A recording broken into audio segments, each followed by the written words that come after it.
is great. Yeah, all of these people, Rubio, Yeah. Selden, Are you guys being sarcastic? No, we're being Oh, completely you're not. honest. Waltz, We're live. Waltz, Welcome to Yeah. Garden of the Spirit, class Waltz. studying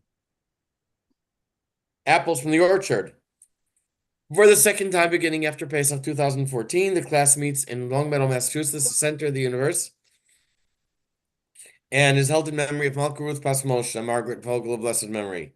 Apples from the Orchard contain selections of teachings of Kabbalah from the Arizal or Korea based on the weekly Torah portion, superbly translated and explained by Rabbi Moshe Wisniewski. Okay, we are on page 765. First chapter on Chukas.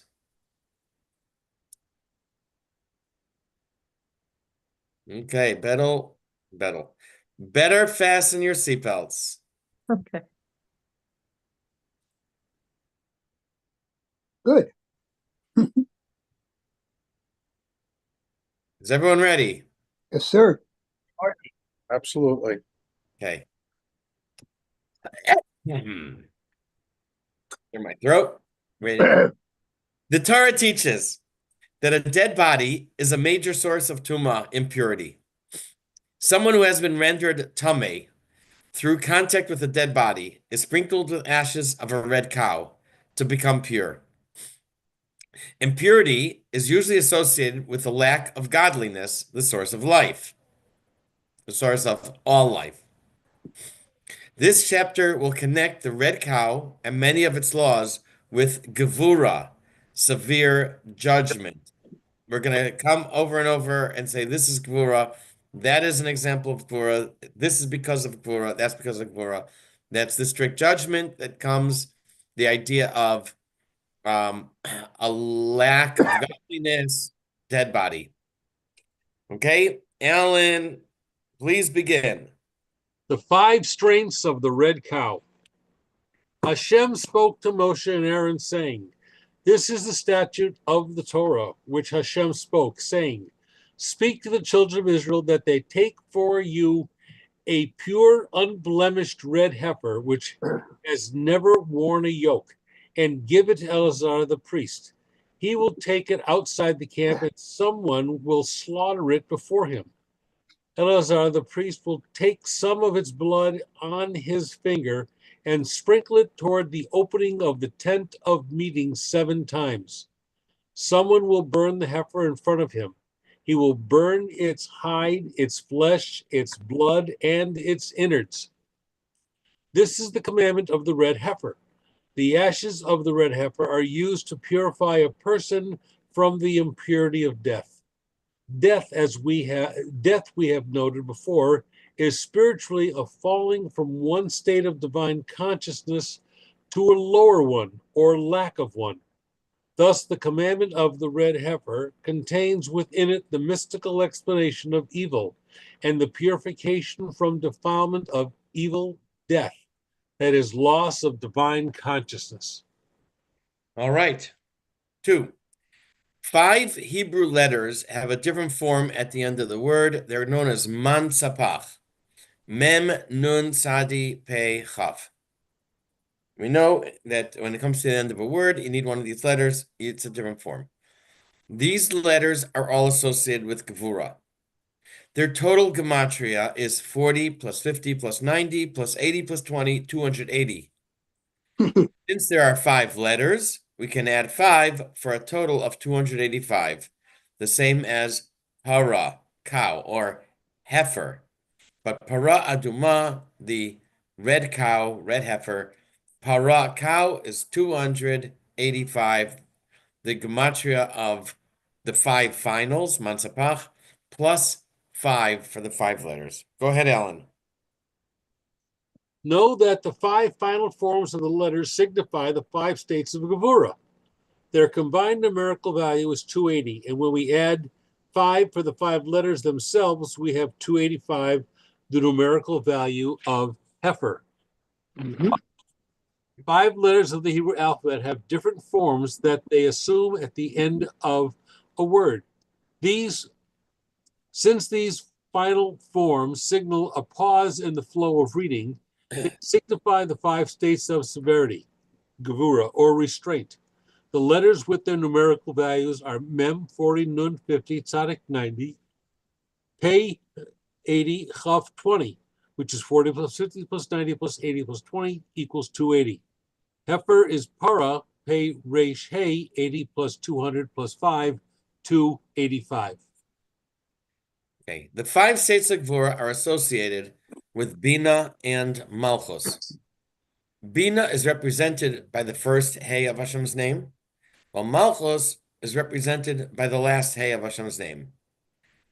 Instead of the extra 5 to get to 285, coming from the 5 final letters, it may come from the letter Hey, representing Bina, or the letter Hey representing Malchus. Either way, we have a total of 285. 280 for the first 2 letters of para, cow, and then the letter Hey. That's just another way where to get this 5 to reach 285. Go ahead. Alternatively,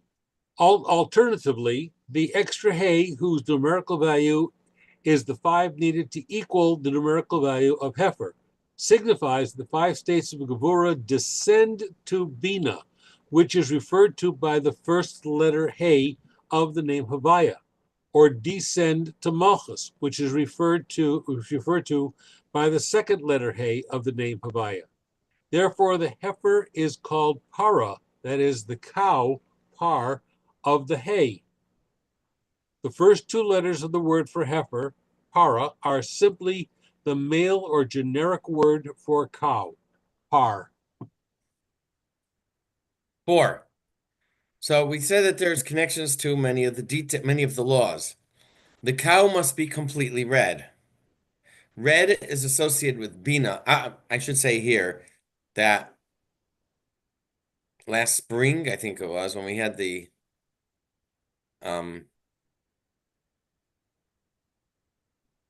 did I say this last week? When we had I said it recently. When we had the eclipse of the sun, the solar eclipse, I had people were talking about it as a portent of Mashiach, and there were sites online that were speaking about the red cow, that there would be a solar eclipse. There was a red cow. Usually they're in Alabama or something, and then you have some rabbis from Israel come to take a look, and it means that we're ready for Mashiach. I walked into one business. The guy is not Jewish. He's on the phone, and I said hi, and he's like on the phone. 1 minute. What's with the red cow? He's telling me. What's with the red cow? With the red cow, you have to build a temple. Like I said, he's not Jewish, and he doesn't understand why we haven't built the temple yet. Yeah. Have you seen them on TV? The heifers? Who? The red heifers. They've got a bunch of them.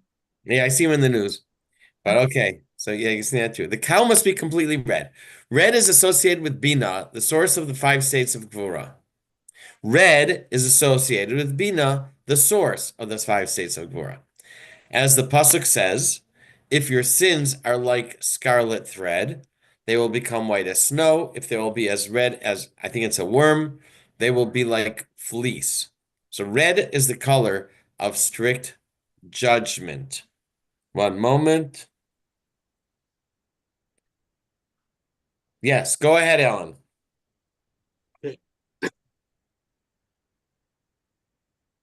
The heifer must be red because the 5 states of Gevura, it signifies, it is drawn from Bina, which is red.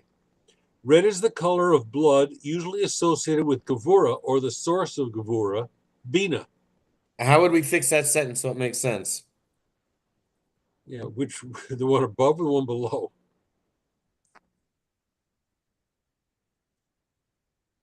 The heifer must be red because the 5 states of Gvura, it signifies it is drawn from Bina. The 5 states of Gevura is Which it signifies. Take out the word it. yeah. Yeah. Yeah, that's all you do. Take it out. You're Okay. good. Maybe a comma. All right. Thanks. Number 5. In fact, the word for red, aduma, is spelled deficient without a vav. Its gematria is 1 plus 4 plus 40 plus 5 is 50. This is for the 50 gates of Bina.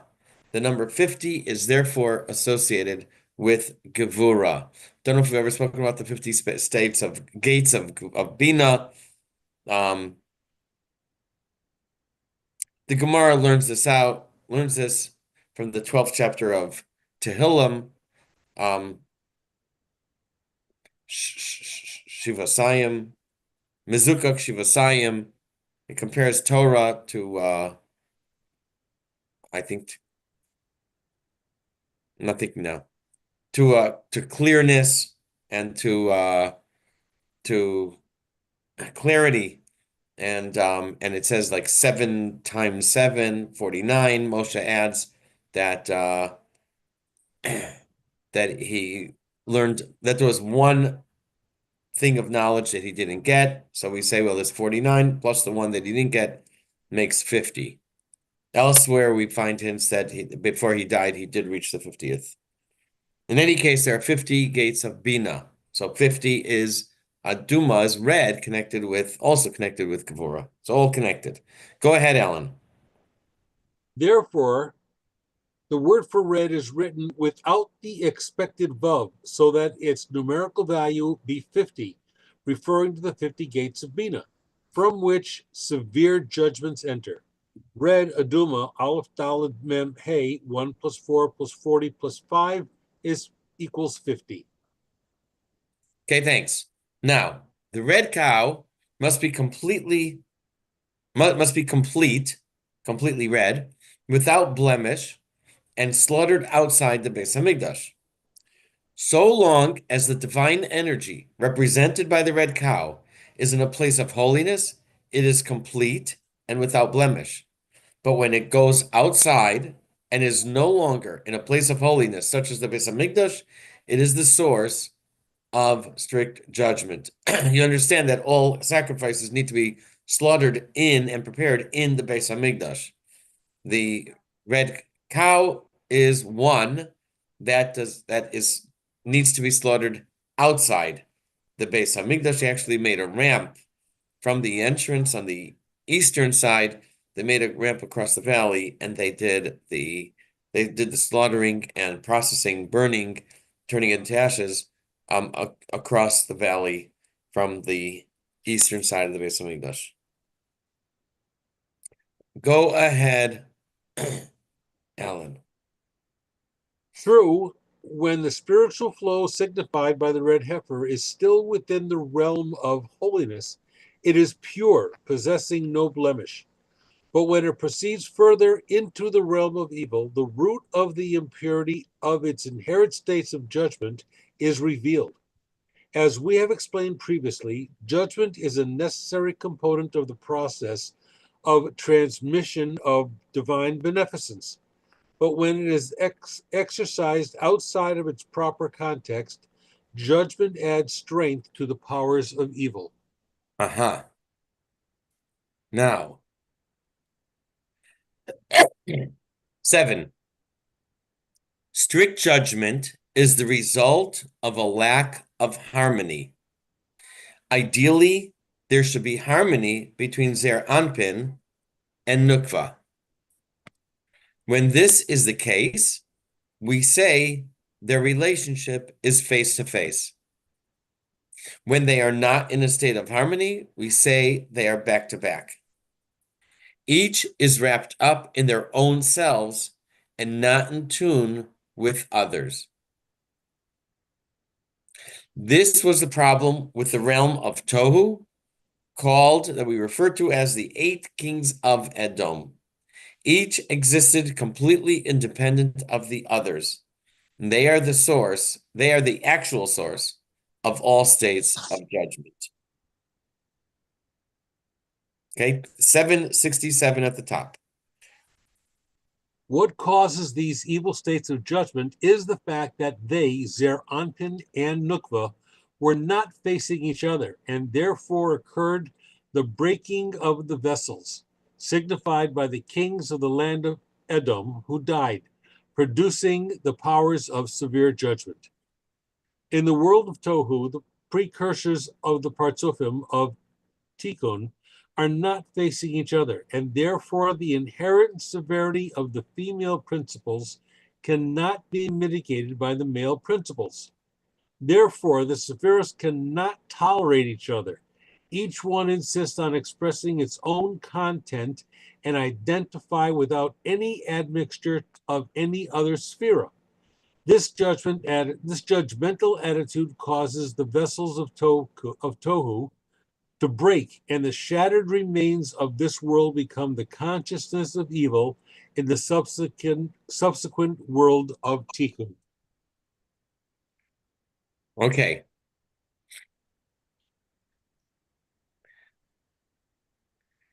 Another law of the red cow is that it may never have been used for work.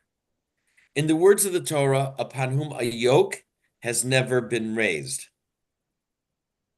Now, the way it's written is similar to the expression used for animals that mate, or sometimes used for animals that mate. In terms of Kabbalah, this implies that Zeir Anpin, the male component, has not interacted with Nukva, the female component. Within Zeir Anpin, it is the last Sphira Yesod that is the interface between Zeir Anpin and Nukva. Again, it says, upon whom a yoke has never been raised. The word for yoke, ol, is the same as the word al, on, or high, with different vowels. Regarding King David, it says, Hukam al, he was established on high. Based on the gematria of al, which is 100, our rabbis learn that King David instituted to recite 100 blessings every day.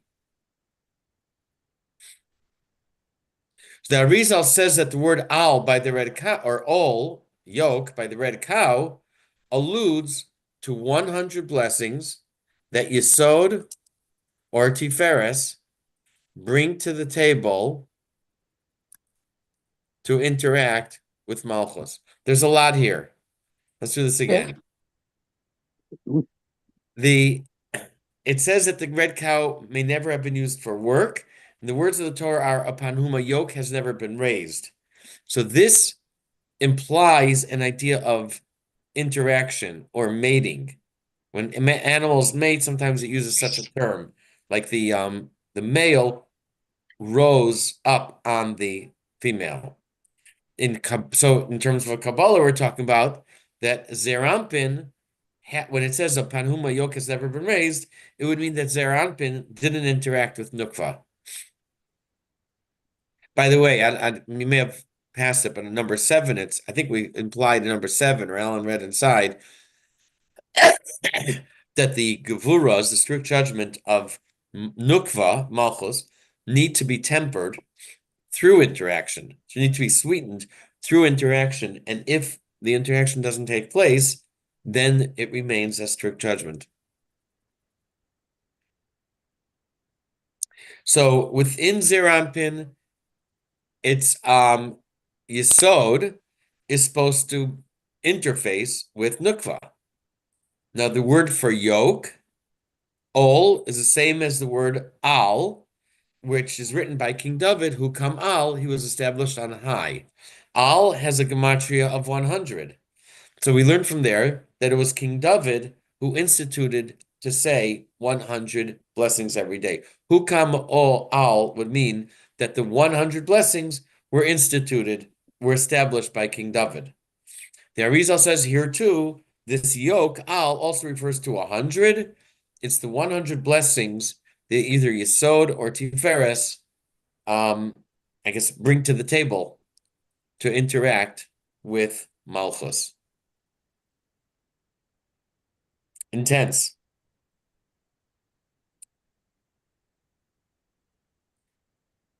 Okay, Alan, 767. This is. This is the mystical meaning of the words which has never worn a yoke, as is taught in the Zohar, referring to Yesod, which receives the 100 blessings, this being the numerical value of the word for yoke, ol. Alternatively, this refers to Tiferes as it enters Malchus. The numerical value of the word for yoke, ol, ayin lamed, 70 plus 30, is 100. The same word appears in the verse. The words of David, the son of Yassi, the words of the man who was established on high. The word for on high, ol, is spelled the same way as the word for yoke, and therefore its numerical value is also 100. The sages teach us that this alludes to the fact that David instituted the custom of reciting 100 blessings each day. These 100 blessings correspond to the 10 times 10 sub-sephiros of Zer Anpin that rectify Nukva. These blessings, that is, channels of divine beneficence and consciousness, flow through Yesod of Zer Anpin into Nukva to complete and rectify it. The alternative meaning of Tiferes entering Malchus also refers to the union of Zer Anpin, whose central sephira is Tiferes and Nukva. The literal meaning of the phrase, which has never worn a yoke, is upon whom a yoke has never ascended, alluding to the sexual union of Zer Anpin, signified by the word yoke, and Nukva.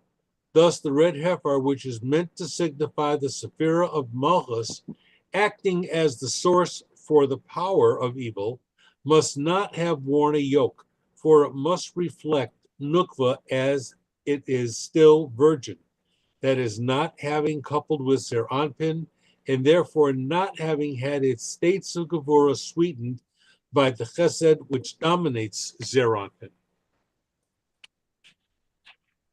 9. Malchus contains Gevurah, strict judgment, that is tempered when it interacts with Zer Anpin. In the case of the Tumah, that's purified by the red cow, the male and female spheras have not yet interacted. Therefore, the ceremony of the red cow must not be done in the Beis Hamikdash. It is performed outside. It is slaughtered, and the blood, which is red and corresponds to Gvura, removed so that the judgment can be sweetened. The impurities are then purged when the animal is burned. If I could say that the process is, as I mentioned before, the animal is not slaughtered in the Beis Hamikdash, it's slaughtered outside the Beis Hamikdash. The blood is caught, and then the animal is burned and turned to ashes. So all this shows that the strict judgment has to be removed. Jim, please continue, page 768. The idea here is that the male and female principles have not yet joined together, and that is why these states of severe judgment issued from Malchus. Therefore, Eliezer will take it outside the camp. When these originally holy states of judgment extend outside the camp of the divine presence, then outside, they exhibit their potential impurity. Therefore, and he will slaughter it. These forces of severe judgment must be subdued. Yes.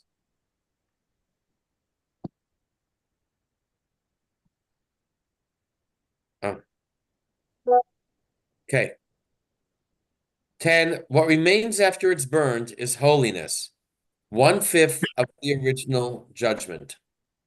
This is symbolized by the letter He, which, as we said, corresponds to Malchus. Go ahead, Jim.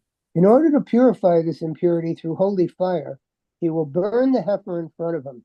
Gevurah is associated with fire. Severe judgment is the fire, or the evil enthusiasm of righteous indignation. This fire must be subsumed with holy fire, enthusiasm for holiness. After it has been burnt, its holy source is left.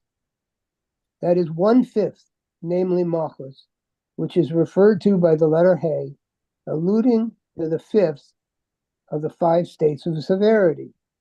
Malchus is the source of these states of severity, as we said. The fact that Malchus is represented by a He, whose numerical value of 5, indicates Malchus is 1/5 of these fallen 5 states of severity, their root in holiness.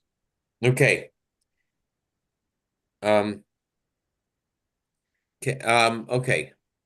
Now the word for cow is para. After the cow is burnt, it becomes ashes. The word for ashes is afer. And if we compare the two words, they both have the letters pei resh. The cow is pei resh hey, that equals 280. I'm sorry, 285. No, I'm sorry. So pei resh equals 280. Instead of a hey, there's an aleph. Instead of being tied to the hey, the 5 states of Gura, they are tied to aleph, one God, the absolute unity of holiness.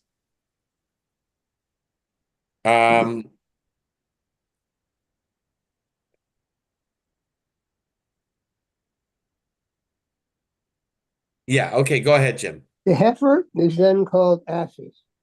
For these 280 par states of Gevurah become all included in just one. Therefore, what was before the heifer, para, spelled out with a hey, is now ashes, heifer, spelled with an aleph.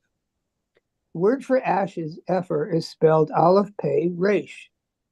Thus, it is the same as the word for heifer, para, pei resh hey, except that the hay's been replaced by an aleph. We noted above that the main part of the word for heifer is the 2 letters pei resh, whose numerical value is 280, which therefore signify 5 states of Gevurah, signified by the 5 final letters, whose combined numerical value is 280. Thus, the transformation from heifer to ashes may simply be seen as a replacement of the hay by an aleph, 280 states of Gevurah, instead of flowing downward to Malchus, the hay, and beyond it, since the male and female principles were not face to face, into evil, now are anchored in the oneness of God, and therefore do not slip out of Malchus, and do not slip out Malchus of the realm of holiness. Oh, awkward. Do not slip out Malchus of the realm of holiness.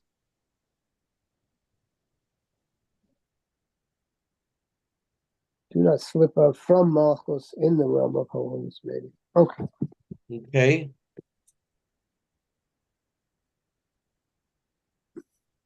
Well, it's just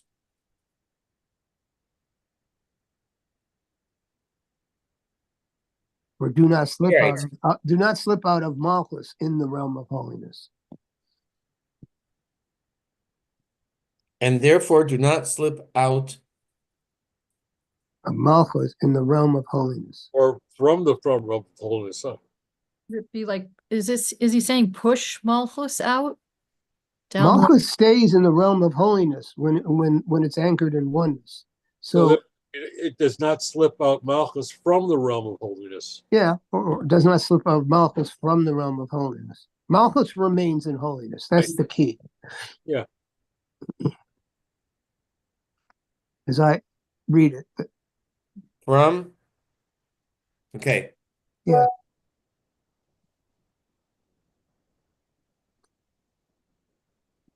It's awkward before the change. Oh, but the idea is there. Yeah. Okay, it's just the word from, right? Mm.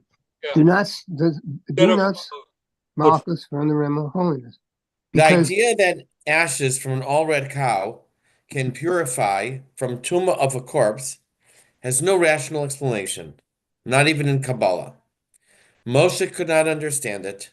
Even King Solomon, who was the wisest of all men, including in Torah, including wisdom of Torah, said, I will be wise, but this was beyond me. Okay, go ahead, Jim. Yeah. So regarding the essence of the right of the red heifer, King Solomon of blessed memory said, I said I will become wise, but it is far from me, as our sages explained. King Solomon was the wisest of all men, but he could not understand how, as happens in the rite of the red heifer, the individual administering the purification rite himself becomes defiled by doing so. 13. The red cow, huh? The red cow, how?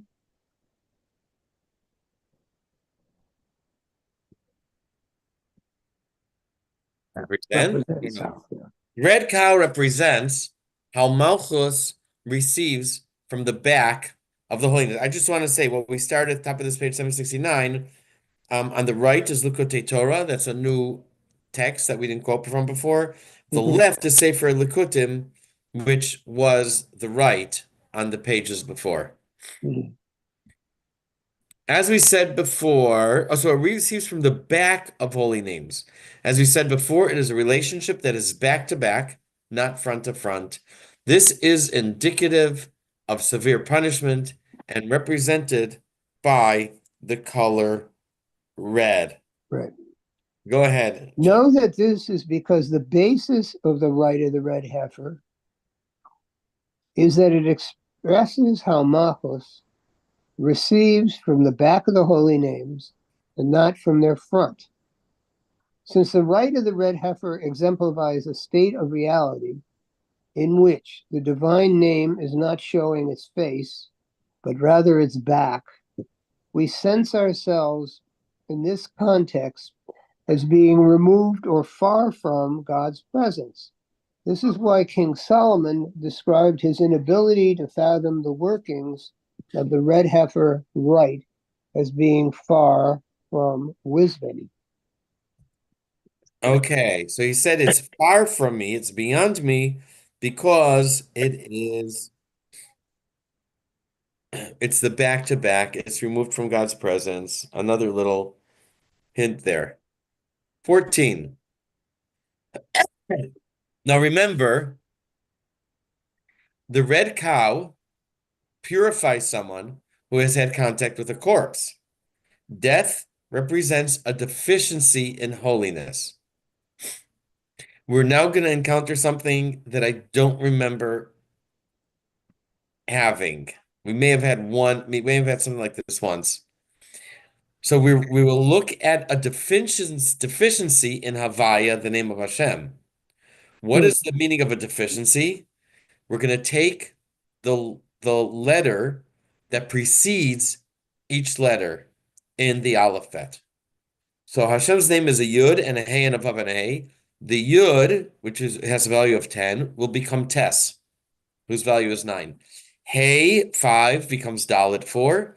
Vav 6 becomes Hey 5, and Hey 5 becomes Dalet 4. So instead of for example, instead of the numbers being so Yud and then Hey and then Vav and Hey, which is 10, 5, 6, and 5 for a total of 26, it will be 9, 4, 5, 4. We take one value, one number off of each letter, and which, since there are 4 letters, that'll give us, instead of 26, it'll give us 22 for Hashem's regular name. Now, in expanded spelling, the Yud is Yud Vav Daled will become Tes Hey Gimel. Oh, So Yud Vav Daled is 20. Tes Hey Gimel will be 1 off of each of them, will be 17. Since each letter loses 1 value, and there are 10 letters in the expanded spelling of Havaya, the name of 72 becomes 62, Remember, this is, we look at a deficiency in Havaya.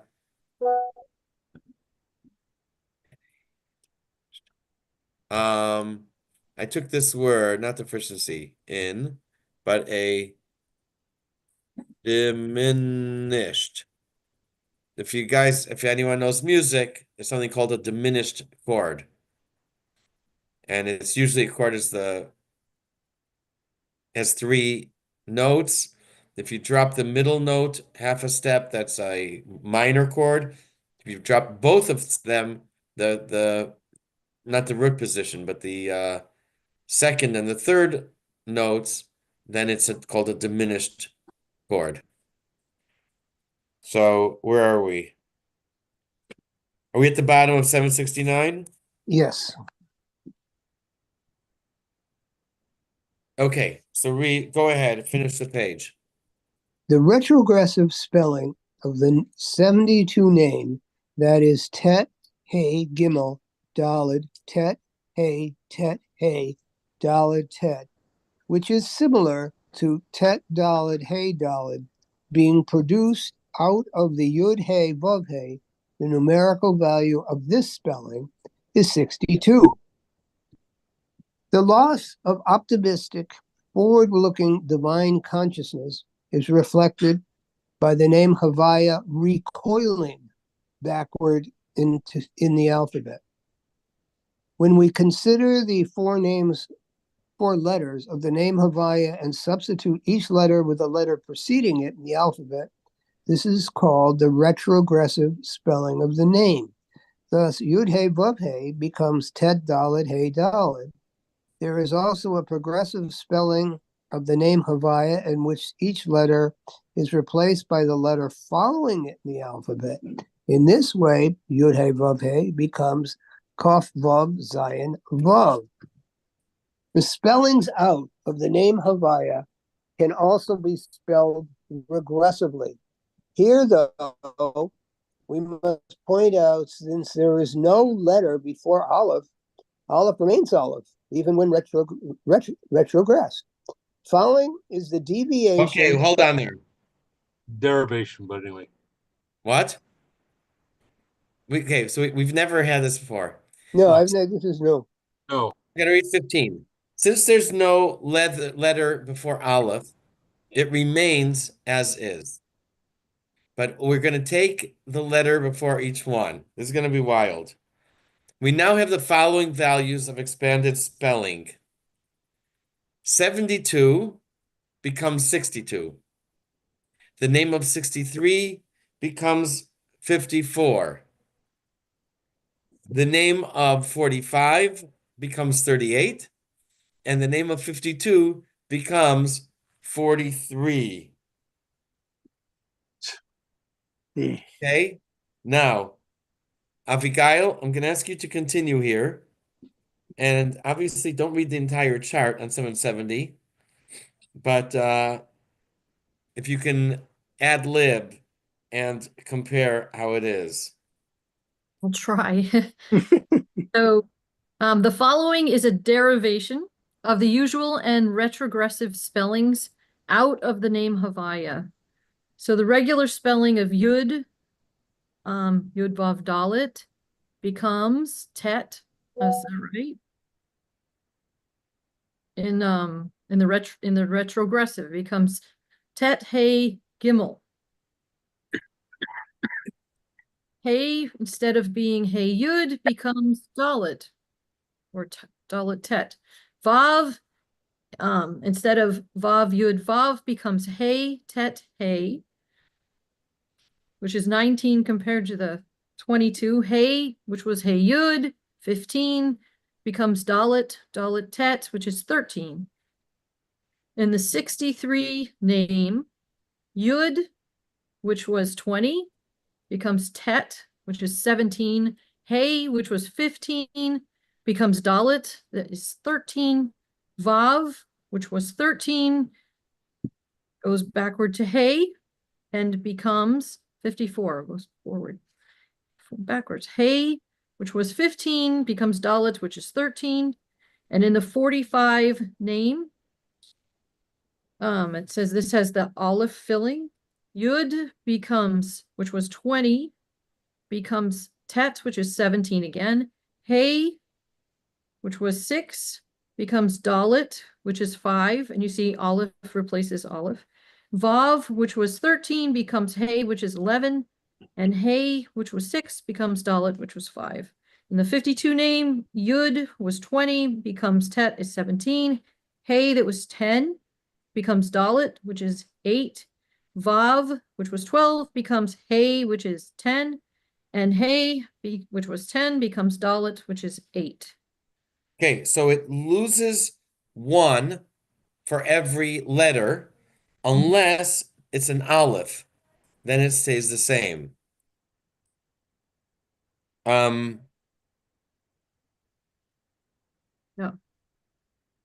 Okay, read the next paragraph too.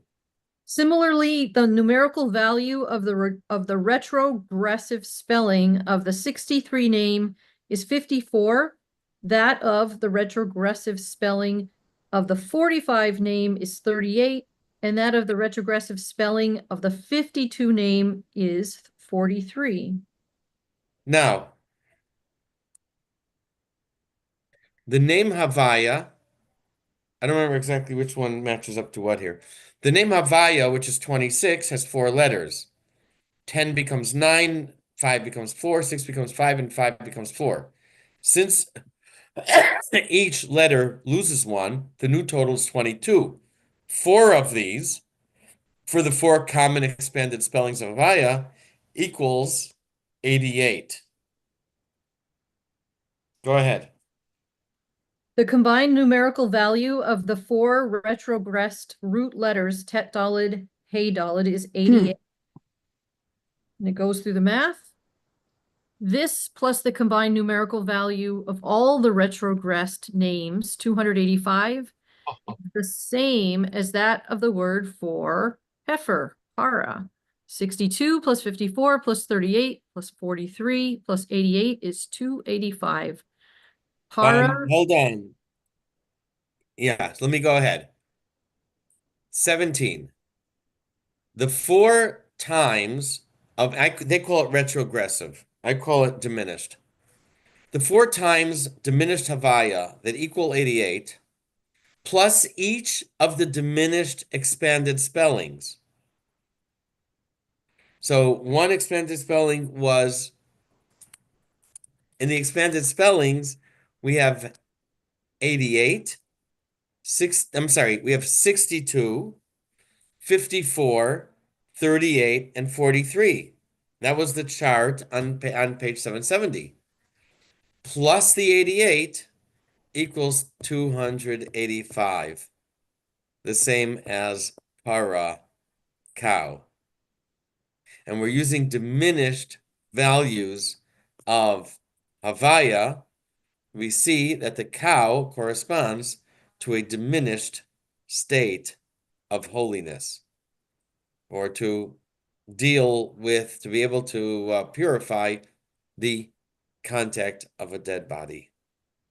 So now we have 200, again, we have another way to get 285. And again, then from the chart on 770, we got these numbers 62, 54, 38, and 43. Those are for the 4 names of expanded spelling, 72, 63, 45, and 52.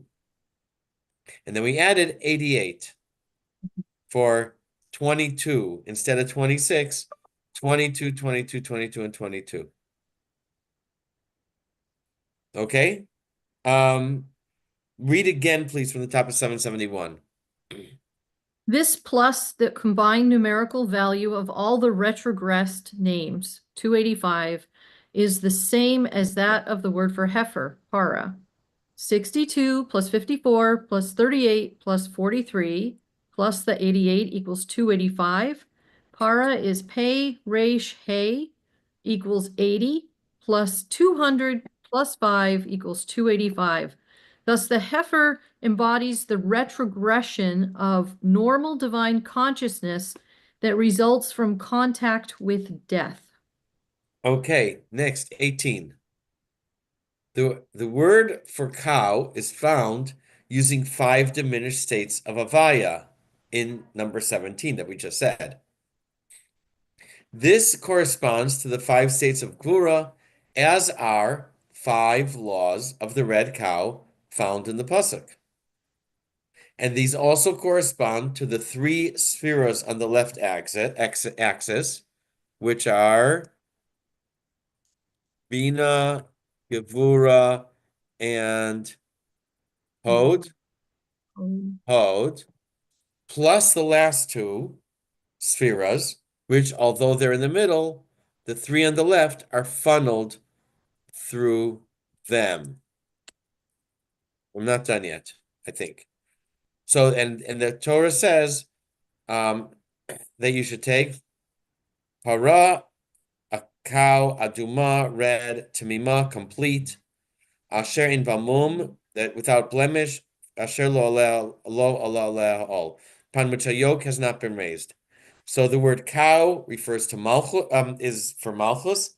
Red corresponds to hod. Complete is yesod. Without blemish, gevura, and upon which a yoke has not been raised is bina.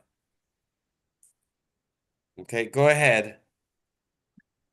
It is termed heifer because of malchus, red, because of hod, pure, because of yesod, unblemished, because of gevura, and which has never worn a yoke because of bina.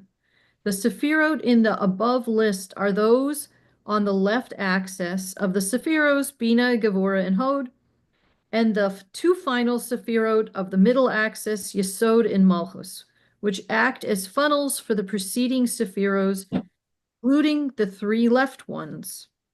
Okay. I think we have one more thing here. Okay. On the other hand, the red cow purifies from contact with the dead body. It does so with 4 names Havaya. If you remember, regressive iteration is where we take the first letter plus the first 2 letters plus the first 3 letters, etc. We do this for expanded spelling for the names of 72, 63, 45, and 52. For example, in the name 72, or in any of the names, Yud is Yud Vav Dalid, so it's 10 plus 6 plus 4 is 20.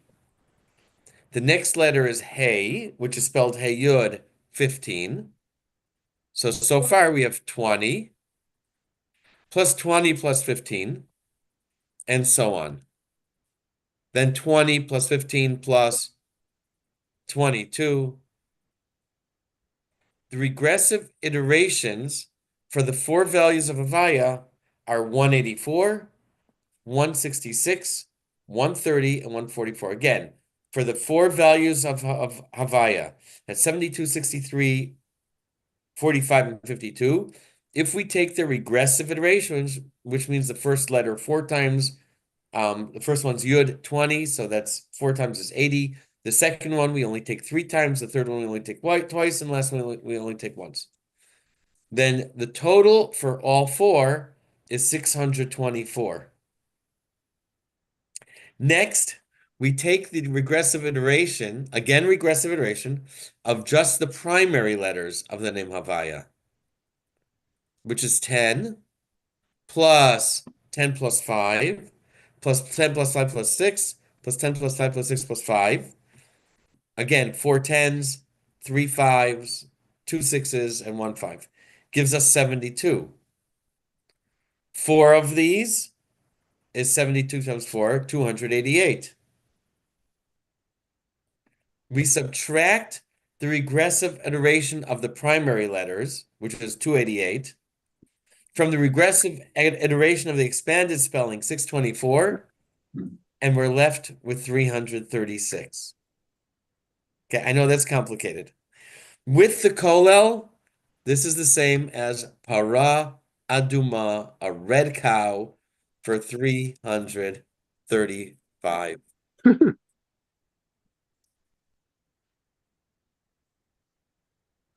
For 335. Yeah. This is this is complicated stuff that we really haven't had yet. Continue, Abigail, go ahead. Last paragraph on 771. Know also that the red heifer purifies the defiled by means of the divine attribute of mercy as well. Specifically, this is by means of the regressive iterations of the 4 divine names Havaya, as follows. The numerical value of the regressive iterations of these 4 names are 184, 166, 130, and 144, as follows. So for the 72 name, the Yud. Yeah, we're gonna have to figure out how to do this. Yeah. Probably just read the columns on the right. Okay, so 72 name goes to 184, 63 name goes to 166, the 45 name goes to 130, and the 52 name with the hay filling, it says, yeah, goes to 144. Okay. The total, should have gone. Yeah, the total of these 4 numerical values minus their root names is that of the word for red heifer plus the kolel. The numerical values of the regressive iterations of these 4 names together is 184 plus 166 plus 130 plus 144 equals 624. The regressive iteration of the name Havaya itself not being spelled out is Yud, Yud, Hey, Yud, Hey, Vav, Yud, Hey, Vav, Hey equals 10, plus 10 plus 5, plus 10 plus 5 plus 6, plus 10 plus 5 plus 6 plus 5 equals 72. And 4 times 72 is 288. When we subtract the 4 iterated names themselves from their regressive iterations, we are left with 624 minus 4 times the 72 equals 624 minus 288 equals 336. This is the numerical value of the words for red heifer, para aduma, plus the kolel. Para aduma, pei resh, hey aleph dalet, mem hey, 80, 200 plus 5, plus 1, plus 4, plus 40, plus 5 equals 335, plus 1, 336. Yeah. Okay. And Fantastic. it shows how little of spirituality we Fantastic. understand, because I bet all the angels are saying, yeah, this is kindergarten, right? Thank you. The I don't think we've ever had this type of Yeah, math. I don't remember. No, we haven't. Thank God it's only addition, huh? Although you guys would like it if it were Your more. notes, you had it subtracting the kolel to equal it. They had it the other way around. It's just There was a little subtraction there. the only aspect of math that really is holy is addition. So Everything of math. Everything is math. multiplication. Inner.org, his background is math. Multiplied. I know I'm the only one in my family that just didn't get math. I had the math phobia. I'm the only one. Yeah, so yeah, people either like it or they don't. The There's reason simply no in between. On you the don't floor like with math, the- the reason you don't like math is you probably had a bad teacher early on and it turned you off on it. Yeah, maybe. And you didn't have a good teacher to turn it back on. Like Yeah, Alan. And Alan has some open slots, open tutoring slots. Yes, he does. I- Alan has slots. So you I- can sign up, Abigail. I Yeah, tried pre-med, but I couldn't get through physics. So because I couldn't do Curious George in the airplane, I couldn't get through pre-med. And now I look back at that and I think, oh, that's so silly. I could have got through that. And no, he's physics- given up. He's Got given up 3 of the shawarma restaurants for math tutorials. Yeah. Oh, guess what? Which sells schnitzels. The back of the book doesn't have No, That's nothing. all. chapter 2. It has chapter 1 continued. Yeah, one continued, yeah. It's Schnitzel with pineapple dip. With pineapple dip. Yeah, there you go. Troublemaker you were a troublemaker this morning in absentia, Rudy. No, you don't know, you didn't hear what happened, did you? No, but it's streaming, so maybe you wait I'm until gonna it's unstream it. Turned it off. You turned it off. I did No, it. it's still on. It's Still on? still on. I can't talk. Yeah. I have to We're find on. We're on. I really want to understand this chapter, but I guess I have the video. I can go Does back it and say here that it's being recorded? Yes, still Still shows Let's do a third streaming. party. Live. YouTube. I don't see where to turn it off. I don't know. And the top